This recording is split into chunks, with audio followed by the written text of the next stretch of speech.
আসসালামু আলাইকুম ওয়া রাহমাতুল্লাহি ওয়া বারাকাতুহু। সম্মানিত দিনী ভাই বোনেরা, আপনারা কেমন আছেন? আশা করি আলহামদুলিল্লাহ আপনারা ভালো আছেন। আজকে আমি আপনাদের সামনে এমন একটি বিশেষ একটি আমল নিয়ে উপস্থিত হয়েছি, যে আমলের বরকতে আপনাদের রুহানি শক্তি অনেক বৃদ্ধি হয়ে যাবে।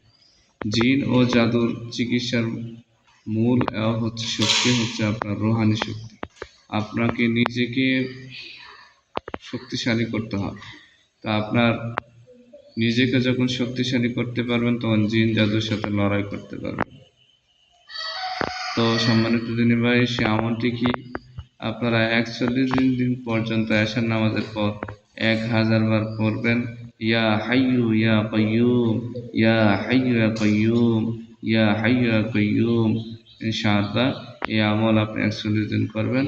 41 দিনের পরে আপনি ছোট্ট বাচ্চাদেরকে মিষ্টি খাওয়াবেন, মিষ্টি জাতীয় কোনো খাবার খাওয়াবেন। ইনশাআল্লাহ আপনার রুহানি শক্তি বৃদ্ধি পাবে ইনশাআল্লাহ।